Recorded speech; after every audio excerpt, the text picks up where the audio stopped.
नमस्कार विद्यार्थियों। आज हम पढ़ रहे हैं कालिदास का मेघदूत। और मेघदूत में इससे पहला जो लेक्चर था उसमें हमने पढ़ी व्याख्या जो हिंदी माध्यम में थी और 12वें श्लोक की व्याख्या थी। तो इस लेक्चर में जो हिंदी की व्याख्या की जो व्याकरण टिप्पणी थी वह लिखी हुई हैं। आप उनका एक स्क्रीनशॉट ले लें, क्योंकि हिंदी और जो संस्कृत है व्याकरण टिप्पणी एक जैसी होती है। आप इसका एक स्क्रीनशॉट ले लें।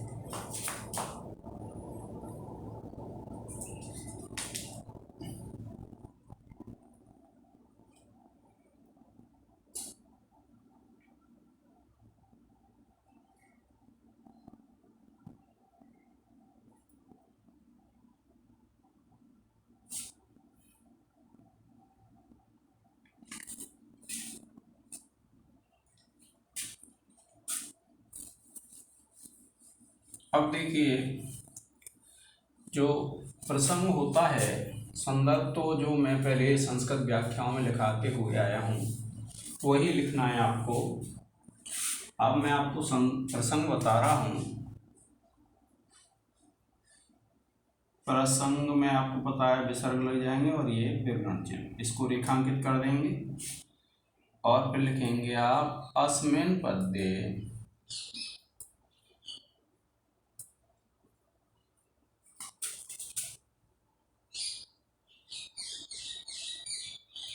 यक्षः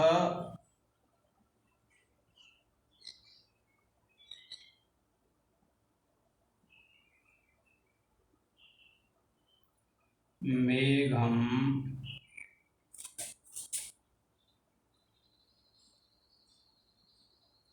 निर्देशति। यत हे मेघ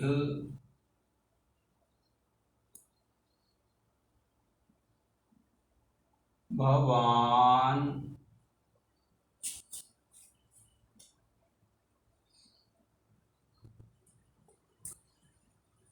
अमुम प्रिय सखम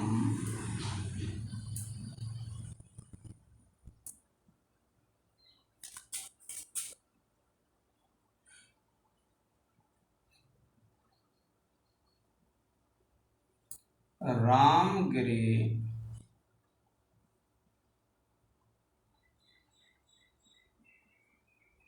एते पर्वतम आप्रच्छस्व।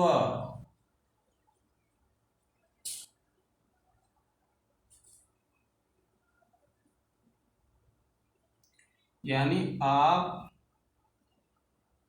अपने इस प्रिय मित्र से, देखिए क्या है अर्थ इसका, अस्मिन् पद्ये यानी इस पद्य में, यक्ष मेघम निर्देशति, यक्ष मेघ से कहता है, यत की हे मेघ भवान आप, अमुम प्रिय सखम यानी ये जो आपका प्रिय मित्र है, रामगिरि इति पर्वतम आप्रच्छस्व, ये जो रामगिरि पर्वत है उससे आप विदा ले लीजिए। इसके बाद हम व्याख्या लिखेंगे। आप इसका एक स्क्रीनशॉट ले लें, फिर उसके बाद व्याख्या लें।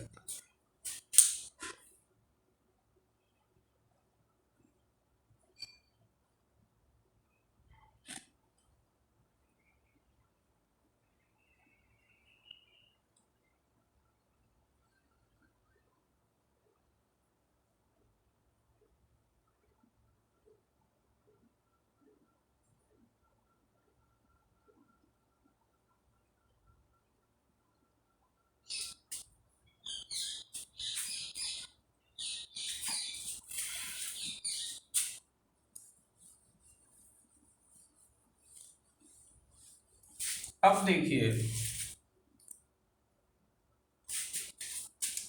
जब आप व्याख्या लिखेंगे तो आपको पता है व्याख्या में विसर्ग नहीं लगते हैं, विवरण चिन्ह लगाएंगे। आप लिखेंगे यक्षः कथयति, यक्षः मेघम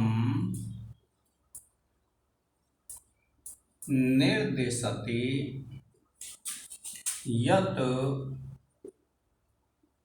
हे मेघ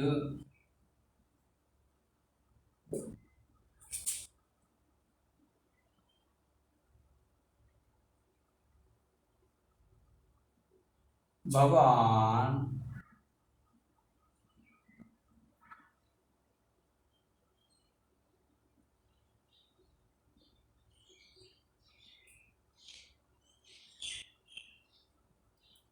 पुंसां वन्द्यैः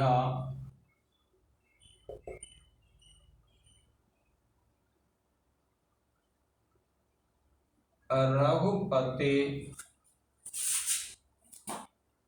पदैरंकितम्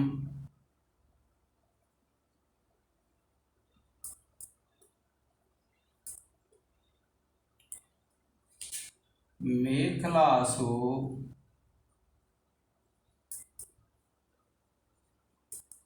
तुंगम शैलम आलिंग्य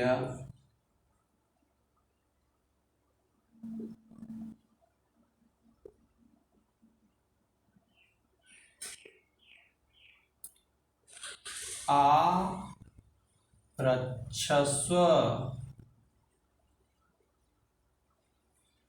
देखिए इसका अर्थ क्या है कि यक्ष मेघ से मेघ को निर्देश करता है।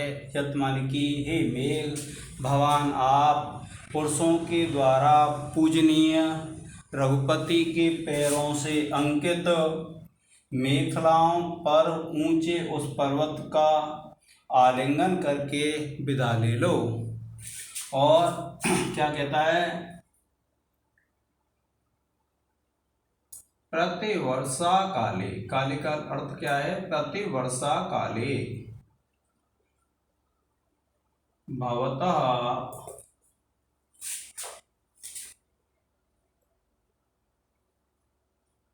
संयोगम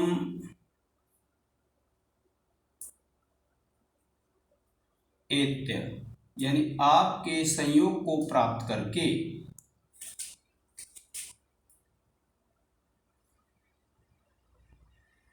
यस्य स्नेह व्यक्ति चिरबृहजम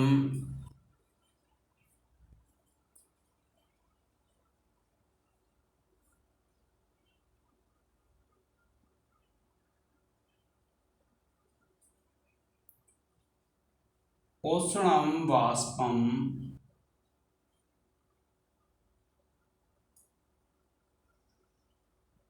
मुंचतः। देखिए उसका अर्थ क्या है, प्रत्येक वर्षा काल में आपके संयोग को प्राप्त करके जिसका स्नेह व्यक्ति, जिसकी स्नेह व्यक्ति लंबे समय की विरह से उत्पन्न गर्म आंसुओं को छोड़ने से होती है। तो इस प्रकार से इसकी संस्कृत व्याख्या हो जाती है। और देखिए जब आप विशेष लिखेंगे तो विशेष में आपको लिखना है, आप लिखेंगे अस्मिन् पद्ये, यानी इस पद्य में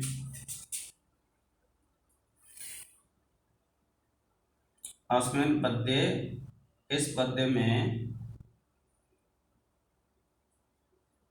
मंदाक्रांता